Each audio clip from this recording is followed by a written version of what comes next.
साल 2025 की आप सभी को हार्दिक शुभकामनाएं। नया साल जो है कर्क लग्न वालों के लिए किस तरह का रहने वाला है, कौन सी चुनौतियां 2025 आपके लिए लेके आ रहा है और कौन से तोहफे 2025 आपके लिए लेके आ रहा है, सारा कुछ विस्तार से जानेंगे। ये भी जानेंगे कि अगर चुनौतियां आएंगी तो उनका समाधान भी किस तरह से करना है। नमस्कार, मेरा नाम है योगेश शर्मा। स्वागत है आपका happy life with Yogesh Sharma में। और दोस्तों, इस वीडियो में आगे बढ़ने से पहले एक विनम्र निवेदन कि अगर अभी तक आपने अपने इस चैनल को सब्सक्राइब नहीं किया है ना, तो कृपया सब्सक्राइब जरूर करिएगा और बेल बटन दबाना बिल्कुल मत भूलिएगा।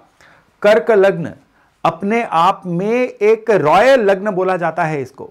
और उससे पहले एक डिस्क्लेमर दे दूं, एक जानकारी आपसे शेयर कर दूं कि ये जो राशिफल है ना 2025 का, ये चंद्र राशि के अनुसार नहीं है, ये आपके सन साइन के अनुसार भी नहीं है, नाम राशि के अनुसार भी नहीं है, ये केवल और केवल आपकी लग्न राशि के अनुसार है। और अगर आपको इसमें कोई भी कंफ्यूजन है ना, तो नीचे डिस्क्रिप्शन में मैंने एक लिंक दिया हुआ है अपने एक ओल्डर वीडियो का, एक मास्टर क्लास का, जिसमें आपको भली भांति बताया गया है कि आप अपना लग्न या राशि किस तरह से देख सकते हैं। तो एक बार उस वीडियो को भी रेफर कर लीजिएगा ताकि उसके थ्रू आप अपना भी जन्म लगन देख पाएं और अपने परिवार का भी जन्म लगन देख पाएं। तो चलिए शुरू करते हैं। सबसे पहले तो जान लेते हैं कि जो कर्क लग्न वाले होते हैं, इनके पर्सनैलिटी के फीचर क्या होते हैं। ये लग्न जो है ये चंद्रमा द्वारा अधिष्ठित है, चंद्रमा इसके लॉर्ड हैं। कर्क लग्न वाले इमोशनल नेचर के लोग हैं। कर्क लग्न वाले जो हैं ये मेहनती इंसान है, लेकिन मेहनत के साथ साथ हेल्पफुल बहुत होते हैं। जिंदगी में इनके जितने भी उतार चढ़ाव आते हैं ना, उसमें 70% हाथ इनकी अपनी भावनाओं का, इनकी अपनी इमोशंस का होता है। पैसा खर्च करने के मामले में या पैसा संचय करने के मामले में भी इनका जो बिहेवियर रहता है ना, वो ज्यादातर इमोशनल रहता है, या फिर लोगों के द्वारा जो लोग इनको गाइड कर दें उस तरह का इनका बिहेवियर हो जाता है। और रही बात इनकी अपनी पारिवारिक जीवन की, कर्क लग्न वालों का पारिवारिक जीवन बड़ा बैलेंस रहता है। ये अपनी फैमिली लाइफ और वर्क लाइफ, उसमें एक बड़ा डिस्टिंक्ट सा जो है ना, एक डिफरेंस बना के रखते हैं। ना वर्क लाइफ को फैमिली में मिक्स होने देते हैं, ना ही फैमिली लाइफ को जो है, फैमिली की टेंशन्स को अपने काम पे लेके आते हैं। इस मामले में ये जो साइन है बड़ा ही जबरदस्त साइन है। हाँ, इनकी लाइफ में एक चीज हमेशा ही रहती है कि इनको हमेशा ही अपने काम में कुछ नयापन चाहिए। और जब इनके काम मोनोटोनस से हो जाते हैं ना, काम में नयापन नहीं होता, ये अपने काम से बोर भी हो जाते हैं। इनके जीवन में लगातार कुछ ऐसे घटनाक्रम होते रहते हैं जिसकी वजह से इनके काम में कोई ना कोई हैपनिंग इवेंट बना रहता है। चलिए, ये तो थे बेसिक ट्रेट्स। अब 2025 आपके लिए क्या मैसेज लेके आ रहा है, उसके लिए आपको जानना होगा कि इस साल में आपके जो धन कारक हैं जुपिटर, उनकी क्या पोजीशन है। इस साल में जो काल निर्धारक हैं शनि, उनकी आपके लिए क्या पोजीशन है। और स्पेशली शरारतें करने वाले राहु और केतु, ये इस साल में आपके लिए क्या पोजीशन होल्ड करके बैठे हुए हैं। जो आपके धन कारक बृहस्पति है ना, यानी जो आपके लिए किस्मत का कनेक्शन भी देंगे। सबसे पहले तो ये जुपिटर करीबन करीबन अप्रैल के एंड या मई में अपना राशि परिवर्तन कर लेंगे। अभी ये जो जुपिटर है ये आपके बर्थ चार्ट में इनकम के भाव में चल रहे हैं, और उसके बाद ये जुपिटर जो है आपके खर्चों के भाव में आ जाएंगे। ये जो मूवमेंट रहेगी ना, ये मूवमेंट आपके लिए कोई खराब मूवमेंट नहीं रहेगी। ये मूवमेंट आपके लिए सबसे पहले तो आपके धन के मामले में किसी ऐसी जगह पे खर्चे करवा सकती है जो खर्चे आपकी भलाई के लिए हों। घर पे व्हीकल आ सकता है, नया घर खरीदने में पैसे खर्च हो सकते हैं, पुराने घर की मुरम्मत में पैसे खर्च हो सकते हैं, या अपना कोई नया कमर्शियल सेटअप लगाने में पैसे खर्च हो सकते हैं। इस मामले में जुपिटर जो है इस साल के सेकंड हाफ में आपकी बहुत ज्यादा सहायता करने वाले हैं। लेकिन आपके जो किस्मत के घर में राहु निकल रहे हैं ना, अभी इस साल की शुरुआत में, मई के एंड में ये राहु भी परिवर्तन कर लेंगे। और ये राहु क्योंकि उल्टे चलते हैं, ये आपके पीड़ा के घर में आ जाएंगे। इसलिए इस साल पे ये जो राहु के द्वारा दी गई पीड़ा होती है ना, ये अचानक वाली पीड़ा होती है। ये वो पीड़ा होती है जिसके लिए हम तैयार नहीं होते। यहां पे राहु बैठ के सीधे सीधे आपके धन स्थान से कनेक्ट करेंगे दृष्टि के द्वारा। तो कुछ ना कुछ आपके रॉन्ग डिसीजंस हो सकते हैं पैसे के मामले में। अभी हम आपके सिर्फ पैसे की सेगमेंट को कवर कर रहे हैं, इसलिए मैं सारी बातों को धन पे लेके आ रहा हूं। तो मई महीने के बाद आपके कुछ फैसले, कुछ इन्वेस्टमेंट्स या आपके कुछ एंडेवर्स ऐसे हो सकते हैं जो आपको धन के लॉसेस करवा दें। आप उन चीजों को जितना कंट्रोल करने की कोशिश करेंगे ना, उतनी परिस्थितियां आपके हाथ से निकल सकती हैं, only due to this Rahu जो आपके अष्टम घर से गोचर करेंगे।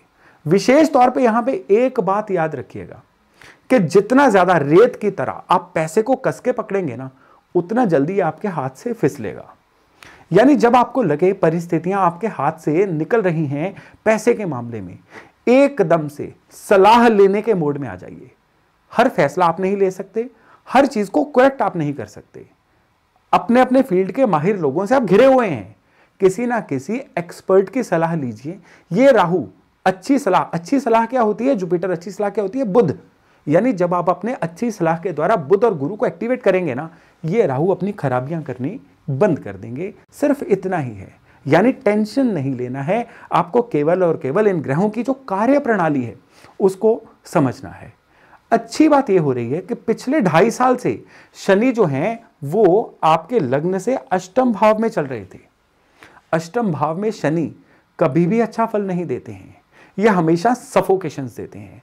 हमेशा इंसान जो है प्रोक्रास्टिनेटर बन जाता है, टाइम को वेस्ट करता है, अपनी प्रोडक्टिविटी को स्लो कर लेता है, हेल्थ के मामले में भी इंसान लापरवाह हो जाता है और लोगों की गलत फहमियों का शिकार होना भी शुरू हो जाता है। अब अच्छी न्यूज़ ये है कि 29 मार्च के करीब ये शनि जो है यहां से शिफ्ट होके अब आपके किस्मत के घर को रोशन करेंगे। तो ये एक वजह बनेगी कि आपको इस समय में शनि की इस मूवमेंट के द्वारा कुछ ना कुछ बड़े गेन्स होने शुरू हो जाएंगे। सिर्फ पहले क्वार्टर को छोड़ दीजिए। पहले 3 महीने के बाद आप चाहें तो अपने जीवन साथी के नाम पे कोई इन्वेस्टमेंट करके फायदा ले सकते हैं। पहले क्वार्टर के बाद यही शनि आप में से कुछ कर्क लग्न वालों को इंश्योर करेंगे कि कोई ना कोई आपकी रेंटल इनकम बन जाए, कोई पैरेलल बिजनेस बन जाए, या कोई ऐसा व्यापार बन जाए जहां एक इनकम तो चलती रहे, साथ ही साथ दूसरी इनकम भी शुरू हो जाए, या अपने ही काम में कोई नए वैल्यू एडिशंस हो जाएं। हां, इसमें आपके जीवन साथी की सलाह या आपके जीवन साथी का योगदान या उनके नाम पे, उनके टाइटल पे काम करना, कोई ऐसी चीजें जरूर इन्वॉल्व रह सकती हैं। अगर नहीं है तो इस बारे में सोचिएगा जरूर।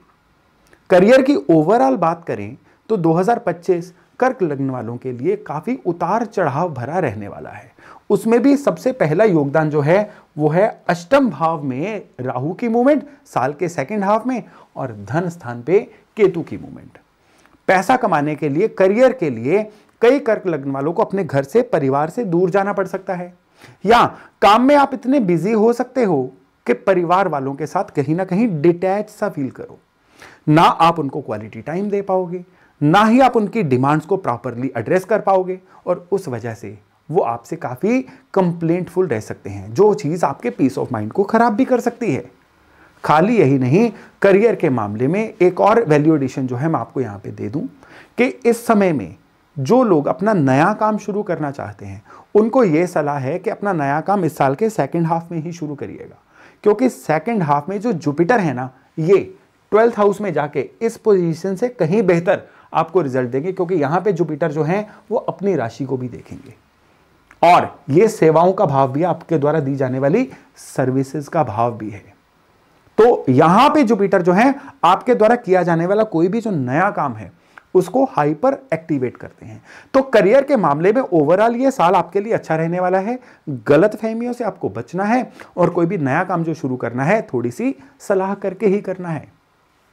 अब रही बात स्टूडेंट्स की, स्टूडेंट्स के लिए, स्पेशली वो स्टूडेंट्स जो किसी ना किसी तरह के कंपटीशन की तैयारी कर रहे हैं, उनके लिए बृहस्पति की ये जो मूवमेंट हो जाएगी ना, यानी मई के बाद, तब उनके लिए सितारा उनकी फेवर में जाने वाला है। अगर तो आपके जो कॉम्पिटिटिव एग्जाम हैं ये करीबन मिड ऑफ द मई से पहले हैं, फिर तो आप बिल्कुल अपनी मेहनत की बदौलत उसको पास करने का सोचिए।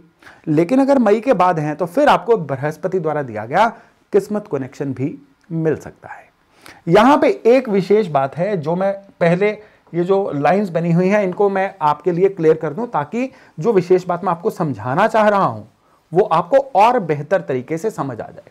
वो विशेष बात क्या है कि ये साल जब शुरू होगा तो आपको, आप यहां पे मंगल वक्री देख रहे हैं जो कर्क में है, 30 मई तक ये मंगल आपको यहीं मिलेंगे। मंगल जो प्लेनेट है ना, यूं तो जल्दी वक्री भी नहीं होते, करीबन 2-2.25 साल बाद वक्री होते हैं। मंगल जो है ये एवरेज 45 दिन एक राशि में लगाते हैं, लेकिन फिर 2-2.5 साल बाद एक ऐसी मूवमेंट आती है जब किसी एक राशि में ही मंगल महीनों टिके रहते हैं। यह मंगल की अनसर्टेनिटी होती है। तो इस बार जो मंगल टिके हुए हैं ना 30 मई तक ही टिके हुए हैं और कर्क राशि में टिके हुए हैं।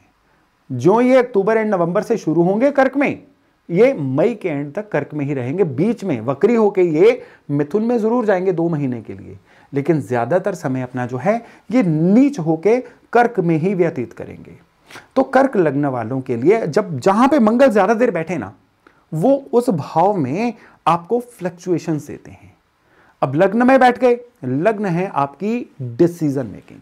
अब आपकी डिसीजन मेकिंग में बड़ी फ्लक्चुएशन आएगी, आपकी नेचर में, आपकी पर्सनैलिटी में बड़ी फ्लक्चुएशन आएगी। एक ही मूवमेंट पे आप कोई ना कोई फिटनेस का प्रोग्राम ज्वाइन कर लेंगे, एक ही मोमेंट पे आप कोई डाइटिंग शुरू कर देंगे, दूसरे ही मोमेंट पे ओवर ईटिंग कर लेंगे, दूसरे ही मोमेंट पे एकदम आप कंफर्ट जोन में चले जाएंगे।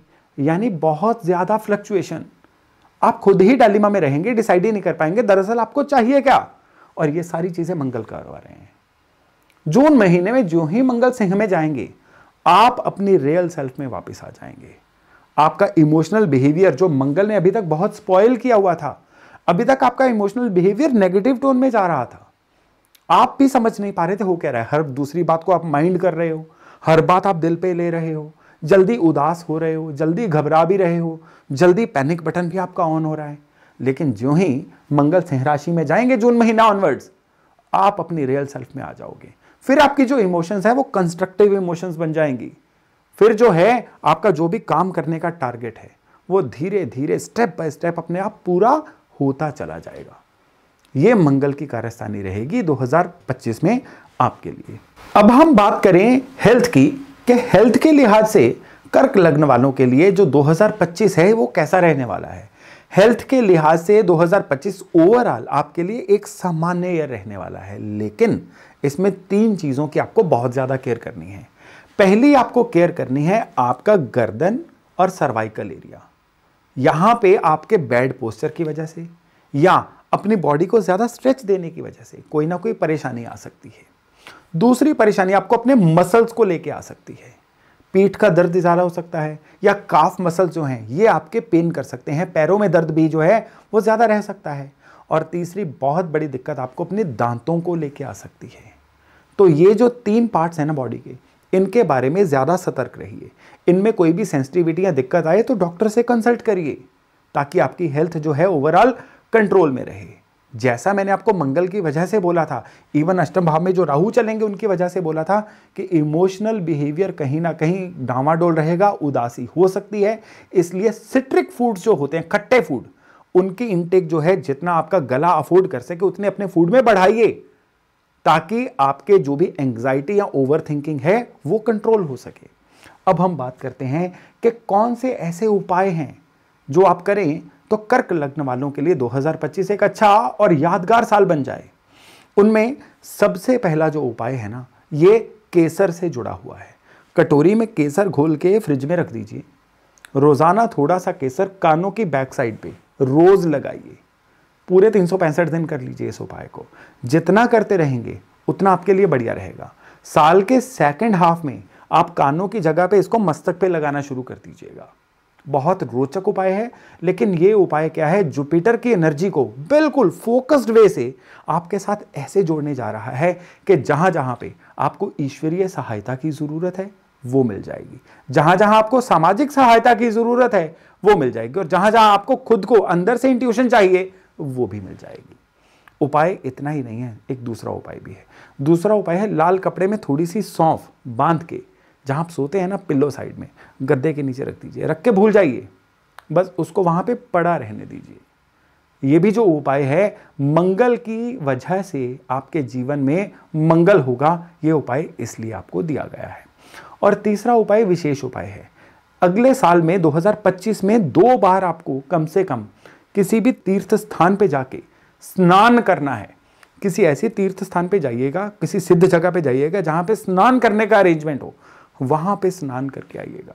ये आपके खास करके लग्न राशि से जुड़ा हुआ उपाय है। ये तीनों उपाय अगर आप करेंगे ना, उसके अलावा जो भी आप रिचुअल कर रहे हैं उनको करते रहिए।